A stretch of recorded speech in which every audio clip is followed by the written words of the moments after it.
Hello, guys and gals, and this is part 18 of our reading of Pandora's Genes. It is a book by Kathryn Lance, and we're going to go over the copyright information, which is on the screen currently, and I'm finding it real life in the book. Popular Library Edition, copyright 1985 by Kathryn Lance, all rights reserved, cover art by Dave Mattingly. And I have the author's written permission to read this book on my YouTube channel. And we're going to keep the copyright information on here while we recap. The mistress finally died, I think Arden, which was the principal's mother. The principal's mother died. The principal tried to ask Evie to marry him because he has like a crush on her or something. But she said no, and maybe she's going to actually confer why. Anyways, also, Evie was performing an experiment, and her fox cat, gave birth, and she gave one of the kittens to the principal. Okay, now, so, make sure this is recording. It's recording, good. Okay, well, let's continue. With the bookmark, okay, the bookmark's in there pretty good, okay.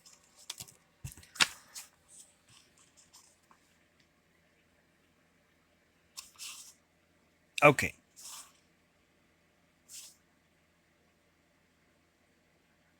Okay, wait, let me just check. I don't believe that it's not that. Okay. The stories are true, he said, her eyes widened in surprise. That is, they were true. For many years, I bought and abused young girls, very young girls. I persuaded myself that it was my right as principal to take release in any way I could. Evie said nothing, and he continued. I could still do that, he said, for that matter. I could reclaim any one of the girls, those that are still alive. Under the law of the district, they are still mine. His expression did not change, though he had become pale. He felt again that she was the girl he had sent Zach to buy over 5 years ago. I'm telling you this so you'll know it's all in the past, so there won't be any secrets between us. I would never do anything to harm you. You must know that. I only want you with me. As principal, I can have a wife of my own unshared. She swallowed. I'm sure many women would be honored to be your wife. I don't want any women. I want you. I've wanted you for a very long time. You must have sensed it. I sensed something when I was younger. It frightened me then. You're not frightened now? No. Then come with me. She clasped her hands together and took a long breath. I can't. I love another man. What other man? He asked, shocked. He could feel his temper rising and took a deep breath before continuing. It's Daniel, isn't it? She laughed without humor. Daniel loved Lucky, she said. He is my friend. Then one of my soldiers from the base camp. Name him. She shook her head. The man I love is dead, she said, and there will never be anyone else.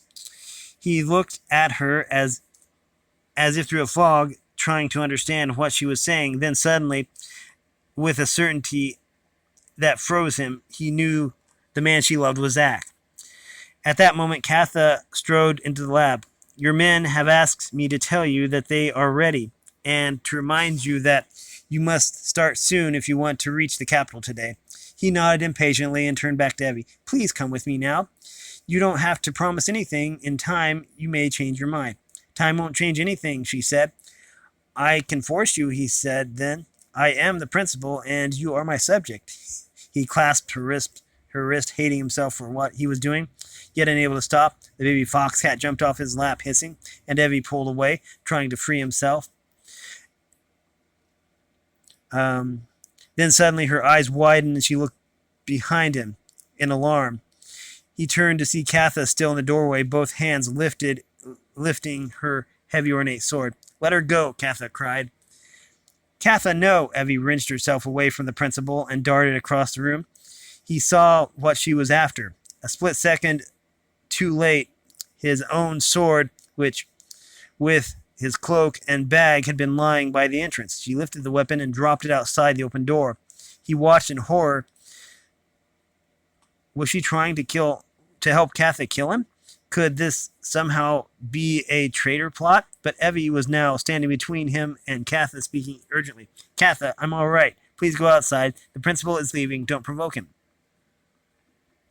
And he realized that she had disposed of his weapon to save him from himself, to prevent open war between him and the garden. Katha's face was white with fury. You have 10 minutes to get out of here. Evie, come outside with me. Evie cast a glance back at the principal, then followed Katha. For perhaps a full minute, he sat there, trembling and breathing deeply.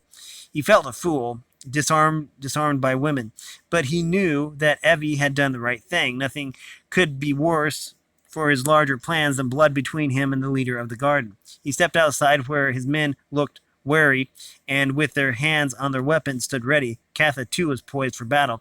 Evie stood between her and his soldiers, looking frightened and deeply unhappy.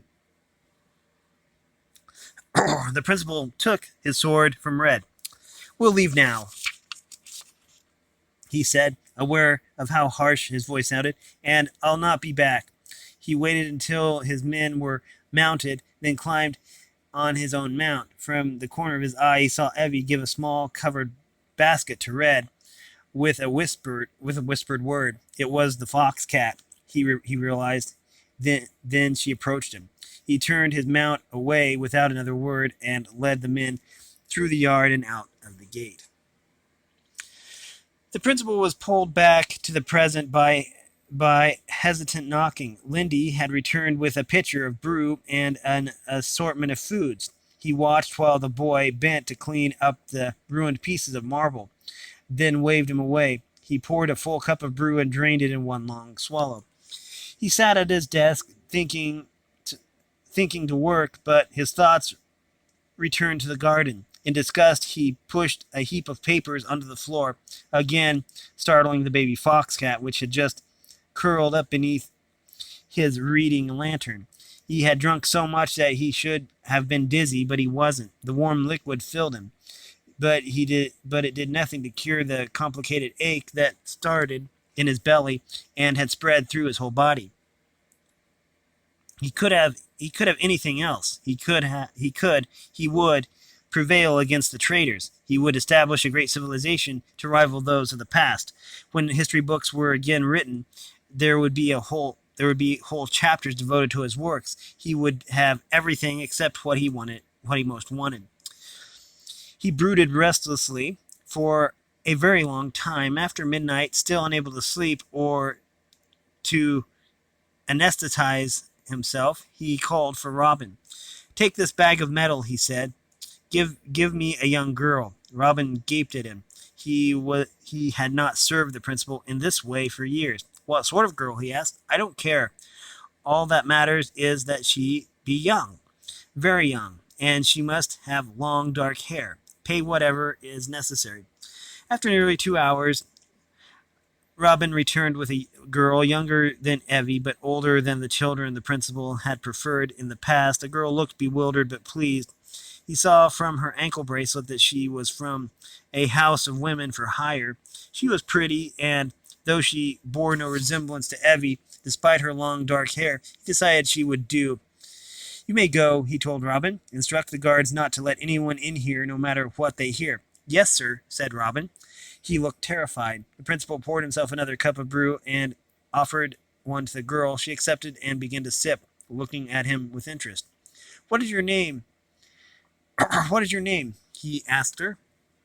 Ania, she said, with smile, which revealed several missing teeth. Do you know who I am? Of course, she said. You are the principal.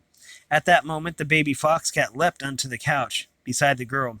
She drew back in surprise. Is that a foxcat? She asked, sounding more curious than frightened. Yeah, it's my pet, he said. His name is Napoleon. Aren't you a pretty thing? She said, stretching out her hand to be sniffed. Napoleon licked her fingertips and crawled onto her lap. She stroked his soft fur, looking like a delighted child. The principal watched her for a moment, feeling strangely ill with ease. Where are you from, Ania? He asked, his voice slightly hoarse. The West, she said, her face flushing. You're a refugee? We were driven out by the traders. My father had some old-style books on keeping bees. We used to raise new honey. The traders burned the books and all on all our things, and my father's died trying to stop them. Although she told Although she told the tale matter-of-factly, he could see the pain in her eyes. How did you come to the capital? My little brother and I hid till it was over. Then we walked for weeks. When we got here, I sold myself. There was enough money to apprentice my brothers in a metalworking shop. The principal looked at her sadly. He felt no trace of his compulsion, not even a desire. All he felt was admiration and pity. She was simply another person, like Robin. He realized now that for many years women had been not real to him. In his dreams, he could do whatever he wanted to young girls because they did not really exist to him. He had learned too much now to make his dreams real ever again. With a start, it came to him that he had truly changed. He was not suppressing his compulsion. It had ceased to exist. After a moment, Ania stood to refill the cups. Then she loosened the ties on her blouse. Almost shyly she spoke. I'm yours for as long as you want, she said. What do you desire? Just what we're doing, the principal said. Just talk. I wanted company. The girl looked at him in astonishment, obviously only half believing him. Then, with a good-natured grin, she retied the neck of her blouse and sat down again. That's fine with me, she said, because I've got so many things happen to me, I could talk for 3 days without stopping. In fact, she talked for 3 more hours before the principal finally fell asleep, soothed by her voice. The next morning, she let her go with a generous bonus. He had no trouble sleeping that night or the next. 2 weeks later, Zach returned. Okay, this is what we're working towards, I guess. Okay, wait, sorry. Let me find the button. Okay, there it is. Checking the time here. Okay, we are to part 4, and it is entitled Evie. Chapter 1. Wow, we're 195 pages in, and now we know about Zach. Okay. Zach awoke slowly, his eyes sticky with grime. He rubbed them gently and looked around at the 4 walls, which he knew better now than his own face, which, in any case, he had not seen in the nearly 5 years he had been here. 5 years of awakening to 4 damp walls of stone and mortar, with 1 small slit for a window. 5 years of filth, of meager food, of vermin, which were now as familiar to him as the hairs on his body. He knew every chink in the stones which lined his cell, knew every nuance of the feeble sunlight which filtered in for a few hours each day, knew the footsteps of the guards individually as they paced outside his cell, and knew also that today he would escape or die. He sat up and stretched, then coughed for several minutes, awakening the pain in his chest that would be with him as long as he lived. Zach smoothed his coarse woolen blanket over the dried grass he had been lying on, then moved the scarcely 3 paces to the door where his breakfast was waiting. He splashed his face with tepid water from the crude pottery bowl and forced himself to down the hard, dark bread and tasteless gruel. He would need his strength today and for many days yet to come. For just a moment he was almost overwhelmed with unaccustomed emotion. Was it fear or anticipation? He took a deep breath and held it until the tightening in his belly subsided. There was no time or energy now for anything but the thought of escape. All of his resources must be directed towards that alone. It might already be too late. Of course, he knew nothing about affairs in the district beyond the bare fact that the principal still ruled. He was certain, however, that Will was engaged in a deadly struggle with foes whom, for their own reasons, believed as passionately in their ideals as the principal did in his, and he was equally certain that only one set of beliefs would survive. This was why he must escape to return to the district and tell the principal everything he had learned about the enemy. Of course, he would be executed afterwards. Zack had no doubt of that. For his treachery 5 years ago, the principal might let the principal might let any other man go, but never Zack, who had been closest to him of all men. The law must be obeyed above all by the principal and his aides, or it had no force, no matter what other changes might have taken place in the district in these years. That one thing Zack was sure would remain. For the sake of everything he believed in, he would succeed. He had endured more already than most men could. Perhaps a wild Dina had made him strong, but more likely it was the almost magical skills of Jana, who was now high priestess of the traitor empire. Jana, who had saved him from what had been certain death. Had been 5 years ago, but the memories were fresher than yesterday's. An imagination, he could still remember the feeling of the knife between his ribs, the intense terror and rage, and yes, the sorrow, as he realized he would never again see Evie. Zack was in a twilight of shapes and shadows, sounds and whispers, a strange world where the only things familiar were the taste of blood and constant pain. With every breath it grew worse, and he tried to will his breath to stop. But the body, with a reason of its own, fought him and renewed the pain again and again in every rhythm. He became aware that he was lying on a sled being pulled by a mount. Above spun a canopy of green and blue and brilliant sparkles of light. The sled moved steadily but not smoothly. Each step the mount took added to his disorientation. After a while, the canopy began to spin and then disappeared into a whirlpool. He was alone on a vast beach. The ocean lay ahead, clear and welcoming. He tried to crawl to it, but the sand gave way, and the more he struggled, the deeper he sank. He was burning. His skin cracking and splitting, his lips turning black. Leia was standing over him, her golden hair a halo around her face. He tried to call to her, but his mouth was dry and she turned away without hearing him. Then a beautiful young girl with long dark hair appeared. She knelt and touched him with smooth, cool hands, and he could feel his pain and thirst slipping away. She held a large crystal vase full of pale green water, and it trickled into his mouth and down his throat, healing him as it went, making him strong everywhere it touched. Her eyes watched him, soft and large, the color of plums. Gradually, her eyes grew darker until they were searing points of black, and her face became cruel and the sharp lines and glowing white teeth of the principal. The crystal vase cracked with the sound of which he felt rather than heard, and hot sand poured into his mouth and throat, choking him. He could not breathe. He was drowning now, and every gasping breath brought pain so intense, all he wished was to die. The outside wound is nothing. It is already healed, but if he doesn't heal on the inside, he will die. Give me the herbs and the flame.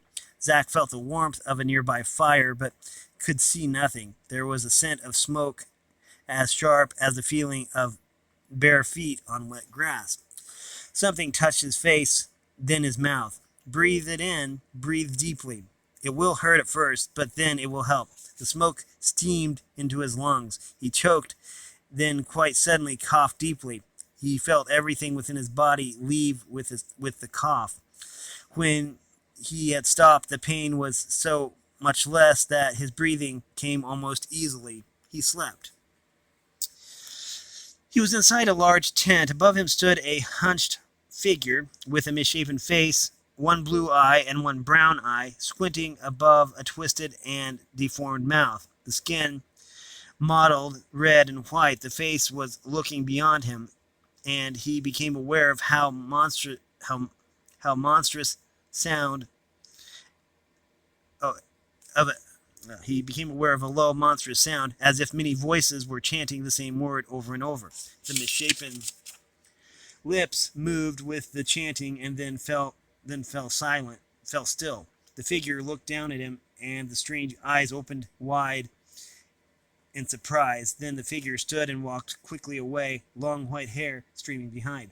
The chanting continued and grew in intensity. Zach felt that there was part of him, that it had entered him and had always been there. Zach awoke. His eyes were filmed, and each breath hurt, but he knew for certain that he was alive and that he was not dreaming. He was inside a round tent made of animal skins. A large wooden pole held up the center with small stakes at intervals around the sides. It was dark, but he could see the open mouth of the tent, beyond which all was green and light.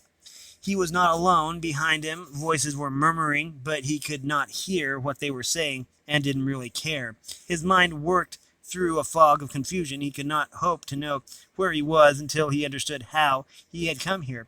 His clearest memories were of the dreams or hallucinations he had had in the night. Or was it more than one night? He tried to sit up, and the intense pain returned. He fell back, groaning.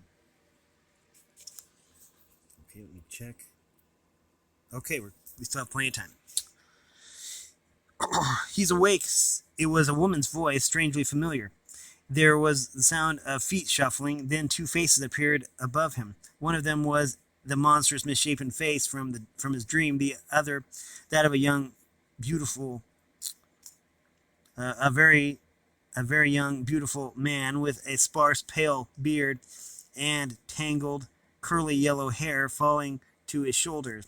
Around his neck, a carved wooden spiral hung from a leather thong. His eyes were pale green, and his face was calm and welcoming. "How do you feel?" the young man asked. "Better." Zach was not sure if the young man had heard him, but he smiled, revealing dimples, and turned his face. "Jonah, you've worked a miracle," he said. "It was the herbs," said the monster, and Zach realized from her voice that it was a woman. "Who are you?" said the young man.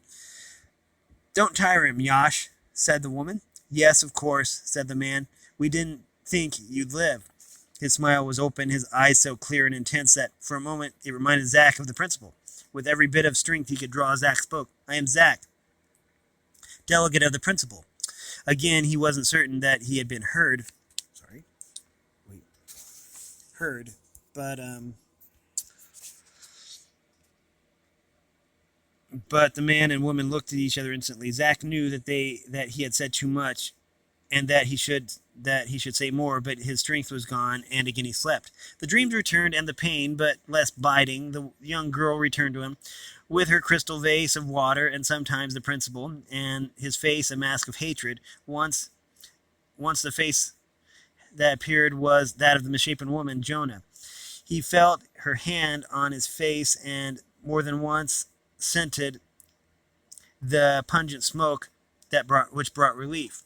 Next time Zach was fully conscious could have been a few hours after the woman and the man had first spoken to him, or days later. He saw clearly that he was still in the tent, and that it was night. Beyond the tent, flames danced and dark shapes moved about. A low murmur of chanting came from beyond the tent, but Zach could see no one from where he lay.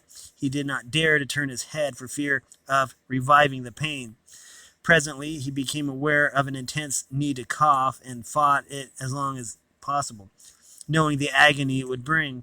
When it did come, it was bearable, giving proof that he was indeed healing, and that he would live.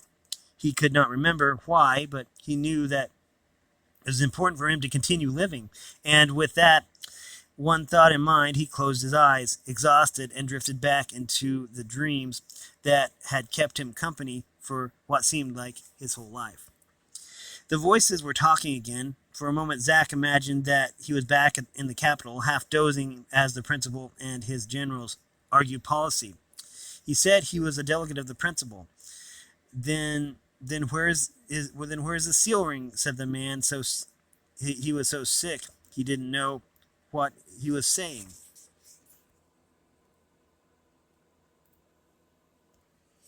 Okay, next page. We must find out what he knows. Give him time to heal, Galen. I tell you, Yash, there have been patrols by the border. What was he doing there? The principal knows something. I will question him when he next wakes up. No, the voice which Zack now recognized as belonging to the young blond man was firm. There's no need for that. I will find out what we need to know. Yes, Yash. Zack opened his eyes to slits and looked in the direction of the voices. His eyes were met by the clear gaze of the young man. His face did not change expression, but Zack understood that Yash had known he was awake and that he had been intended to overhear the conversation. After a moment, Yash turned back to the other and resumed talking to him, but Zack no longer listened. What he had overheard had brought back to him all that had happened from the day he rode into the brewer's yard until the final fight with Ermil. He knew now that he had been stabbed in the chest by the little man's knife and his lung had been pierced, and that it was a miracle he was alive. It was hard not to believe he was being kept alive for a purpose. His heart thumped. Okay, wait a minute. We got time for one more paragraph. His heart thumped heavily as he remembered what his purpose had been, to deliver Evie safely to the garden. What had happened to her? No one had mentioned a young girl, and what about Oren? Had he gone after Evie on the mount? For a moment Zack thought he would be sick. There was nothing he could do for Evie now, but as soon as he was able, he would get away and find her, or avenge her if it came to that. We're going to have to end this here. We have been reading from Pandora's Genes. It is a book by Kathryn Lance. This is actually part of a trilogy. The second book being Pandora's Children, and the third book being Pandora's Promise. All these books are still for sale at major book retailers. And so yeah, if you want to get yourself a copy, then make sure you do. If you like this content, then make sure you like and subscribe and ring the bell so you know when I upload. Also, if you want to support me in any way or join the Discord, all that information will be in the description below. As always, thanks for watching, everyone, and have a great day.